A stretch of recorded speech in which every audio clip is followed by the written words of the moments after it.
आप देखो, आप अगर छोटे बच्चे से पूछोगे कि उसके लिए खुशी की परिभाषा क्या है, तो वो बच्चा क्या बोलेगा? जब मुझे toffee, chocolate, puzzle, prize, cricket का बैट, बॉल, बल्ला, फुटबॉल, बास्केटबॉल, बैडमिंटन, ये सारी चीज़ें मिल जाती हैं तो मुझे खुशी मिलती है। कुछ बच्चा बोलेगा मुझे प्राइज़, सर्टिफिकेट, अवार्ड, मेडल, अच्छे मार्क्स, इंजीनियरिंग, मेडिकल में एडमिशन मिल जाएगा तब मुझे खुशी होगी। ये सारी चीज़ें मुझे खुशी देती हैं। अब देखो, हर इंसान के लिए खुशी की जो परिभाषा होती है अलग अलग होती है। आपसे अगर पूछा जाए तो आप कहोगे जब मुझे परिवार के लोगों का अप्रूवल, एक्सेप्टेंस, अप्रिसिएशन मिलता है, जब लोग तारीफ़ करते हैं, मेरी पीठ थपथपाते हैं, तब मुझे खुशी मिलती है। देखो, ये जो परिभाषा है एक बहुत ही संकुचित परिभाषा है। ये परिभाषा से आप अपने आप को भ्रम में डालते हो, धोखा में डालते हो।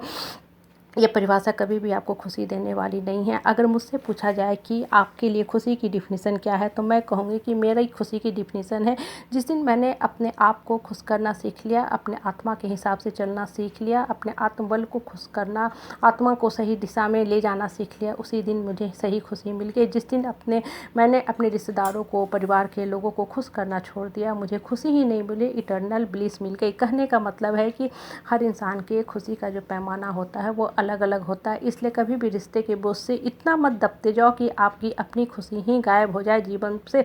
आप देखो, इसे आप एक छोटे से एग्जाम्पल से समझो। आपके यहाँ कोई रिश्तेदार आता है, बहुत अच्छा से टेक केयर करते हो, उसे आप डॉक्टर से दिखाते हो, काम से छुट्टी लेते हो, अपने काम का नुकसान करते हो, अपने बच्चों को पड़ोसी के यहाँ रखते हो, बहुत अच्छा से खाना पानी सब कुछ खिलाते हो, लेकिन वो रिश्तेदार जब आपके यहाँ से जाता है तो क्या कहता है? चावल दाल सूखी रोटी सब्जी रख दिया।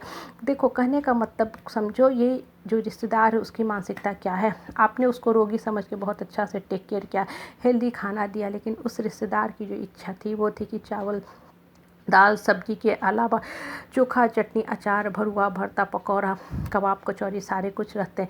अब देखो, आपके जो डेफिनेशन थे खुशी के वो अलग हैं, इस रिश्तेदार के डेफिनेशन अलग हैं जो कभी भी सेट होने को नहीं है। तो बोलो, ऐसे रिश्तेदारों को खुश करने का क्या फ़ायदा? क्यों ना हम अपने आप को खुश रखें, क्यों ना हम इस संसार में आए हैं अपने हिस्से का जीवन जी के जाएँ। आप देखो, इस तरह के जो भी रिश्तेदार होते हैं, परिवार के लोग होते हैं, ये शारीरिक रूप से ही नहीं मानसिक रूप से भी बीमार होते हैं। और ऐसे लोगों के साथ जब आप संपर्क में रहोगे तो आपकी भी जो मानसिक स्थिति है ख़राब होने लगेगी, आप भी मानसिक रूप से बीमार होने लगोगे। इस तरह के जो रिश्तेदार होते हैं ना, ये जिस डॉक्टर के पास जाते हैं उसको भी बीमार करके आ जाते हैं। आप देखो, ये जो रिश्तेदार होते हैं, परिवार के जो लोग होते हैं ना, जिनको आप खुश करने में लगे होते हो, इस तरह के लोग होते हैं, इनमें कभी भी ग्रैटिट्यूड नहीं होती है। ये लोग थैंक्सलेस होते हैं। इस तरह के लोगों से हमेशा डिस्टेंस और स्पेस रखा करो।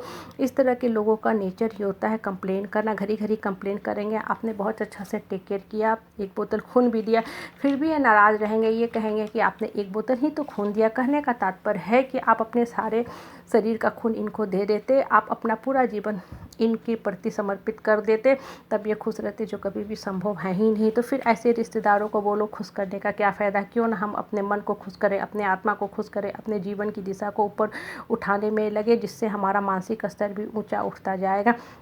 रिश्ता हो या पौधा, देखो, हमेशा एक हेल्दी वातावरण में ही ग्रो करता है।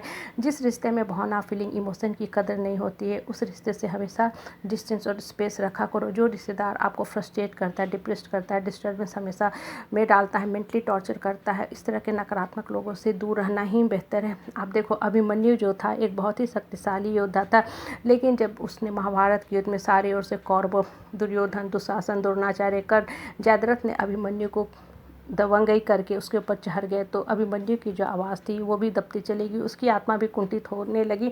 उसकी आत्मा श्री कृष्ण को ना बुला सकी। श्री कृष्ण जो थे अभिमन्यु के मामा थे। कहने का तात्पर्य ये है कि जब आप निगेटिव प्रवृत्ति के लोगों से घिरे रहोगे तो आपकी आत्मा की जो आवाज़ है कुंठित होती रहेगी। आपकी आत्मा में श्री कृष्ण बैठे हैं, उनकी आवाज़ दबती रहेगी और श्री कृष्ण भी फिर आपको उठाने में असमर्थ हो जाएंगे। आप धरती पे आए हो एक टाइम स्पैन लेके जीने के लिए, आपका काम है हंसी खुशी से अपना जीवन जीना। अपनी लाइफ को कभी भी लिविंग हेल मत बनाओ। आप देखो, जिन रिश्तेदारों को आप खुश करने में लगे रहते हो वो सिर्फ़ और सिर्फ आपका इस्तेमाल करते हो, मतलबी यार होते हैं।